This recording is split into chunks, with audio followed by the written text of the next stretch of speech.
And we'll inhale and bring the right foot forward once again between the hands. Of course, patting on the back knee if you need it. Check again your alignment. Notice if one hip is in front of the other. You want the hips aligned straight across from each other. And we'll bring the left hand down to the earth or to a block. And now we're going to do a twist. But before we twist, we're going to first find our foundation and then lengthen the spine. So first press down the knee and the foot, hug them towards each other just like we were doing so the legs activate. Exhale here, keep those legs activated. Inhale, lengthen the spine. Grow long as though your head, the crown of your head could come out even further and the spine lengthens. Wait for an exhale and lift the right hand up to the sky. And notice here if any tension comes to your shoulders. If so, see if you can relax it. Tilt your head back slightly so that your heart can open even more. And if you'd like to help each other with this, one person can come and put their hand right on the right on the shoulder, and stand here so that they don't fall. With an inhale, lengthen. Exhale, your hand, if it's on the shoulder, can help open them up just a little bit, very gently.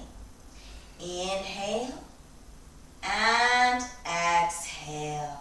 My other hand is right behind their head, giving them a bit of support. Inhale and exhale. Inhale and exhale. Inhale, bring the right hand back down. Exhale, step the right foot back. And wait for an inhale, bring the left foot forward. We'll do the same thing on this side. Just for a moment, notice any changes between now and when we first did this pose. Has anything become a little bit more open, a little bit more free? And if so, feel gratitude for that. Feel thankful for that and smile. Awesome. Okay, first, set up the foundation. Press the right knee down, press the left foot down, hug them towards each other. If you want, you can lift and spread the left toes so that that helps you press down the four corners of the feet. When you feel strong in the legs, inhale, lengthen the spine, grow the crown of the head long, and exhale, bring the left hand up towards the sky. And breathe. Inhale, find length in the spine. Exhale, relax the muscles of the neck. You don't need these muscles here in order to twist. And again, if you're helping, your hand goes right where the shoulder meets the arm. Other hand can go right behind the head for a little bit of support. Inhale, they press their head into your hand. And exhale. Just gently with the hand that's on the shoulder, helping them to open up. Inhale, lengthen the spine. Exhale, open. Check that the hips, the left hip didn't lift. Keep the hips in the same line. Lower your left hip a little. Yeah. Inhale and exhale. One more. Inhale, open the heart. Exhale, left hand down. And step left foot back. If you'd like to come into downward facing dog, feel free. If you would rather come into child's pose, we'll show that as well. Choose one of those to come into, or you can just stay on hands and knees. And take a couple of deep breaths here, reminding yourself of why you're practicing, reminding yourself of something in your life that you feel grateful for that maybe you hadn't thought of until just this moment. And we'll come back to hands and knees with an inhale. Pass the right foot forward in between the hands. Scoot the left knee back if that's available to you, padding of course if you need it. Now walk the right foot over towards the right, bring the right hand on the inside, and bring it as far over as is comfortable. If your hands are not comfortable like this, then grab blocks and put the blocks underneath your hands. And you can put the blocks at any height. If you don't have blocks, you can use books or blankets. Doesn't matter. This is lizard pose, Uttana Pristhasana. So if this is already very intense for you, then you're normal. So that's great. Press down the four corners of the right foot. This is where that right foot needs to be super strong, and the whole right leg needs to be super active. And check out that the right knee is directly above the right ankle. It doesn't open out to the side here. And again, we want to keep the hips in line. One hip does not come above or below the other hip.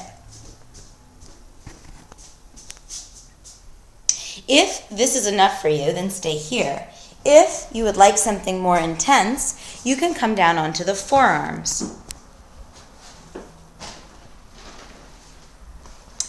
And when you're on the forearms, make sure that your back doesn't round. So roll the shoulders onto the back body, lengthen the spine, pull the heart forward. Might be hard to see with the t-shirt, but notice how the spine is getting long here.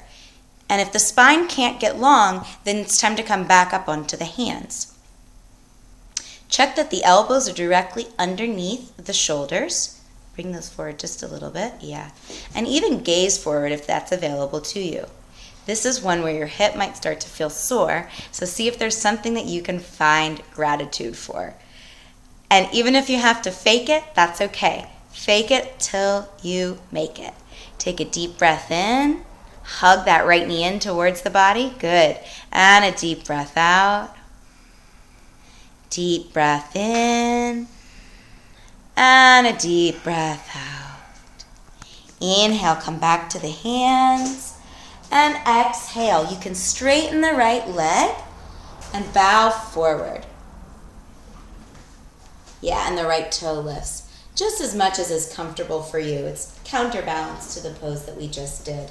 Just take a couple of breaths here, and then when you're ready, go back to hands and knees. You can also use blocks here. It's a great idea. And take your own time to come back to hands and knees. And bring the other foot forward.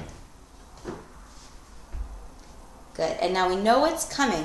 So notice if your brain is thinking anything negative, is thinking, oh man, I don't like this transition. Can't we just transition back to child's pose? If you're thinking that, that's okay. Now, also, plant the seed of gratitude. Find something here that you can feel grateful for. You're still breathing in and out. If nothing else, you can be thankful that you're still able to breathe.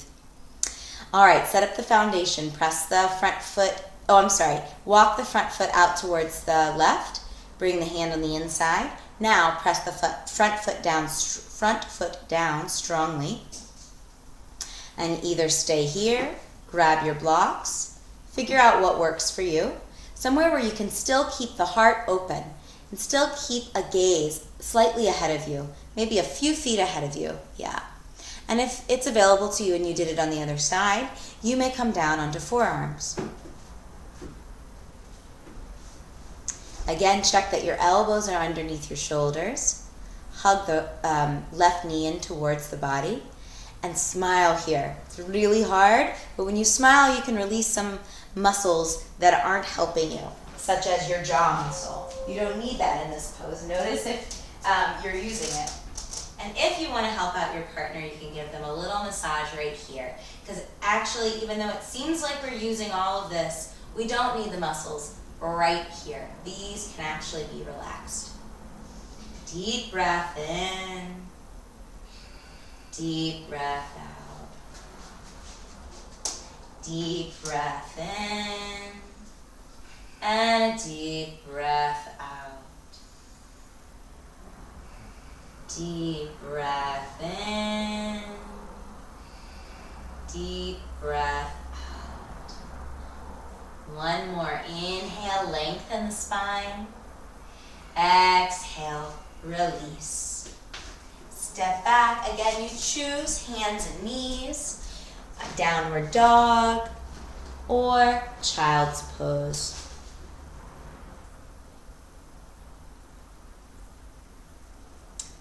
And find find something again to feel grateful for. In Sanskrit, there's a word, Aparigraha, which literally means not holding the weight. So that also translates as not being so connected to wanting things to go a certain way, not having that weight, not holding on so tightly to it. And gratitude is a great way to practice Aparigraha, because when we're grateful, we don't find the need to hold on to things that we have or that we want, because we already see the abundance of our lives. We're going to come to seated, so you can step one foot forward and then the other, or if you have a more fun way to get to seated, that's fine too. Straighten the left leg out in front of you, and we'll cross the right foot over the left thigh. Yeah. If it's available to you and you would like to, you may bend the left knee, bring the left foot next to the left hip.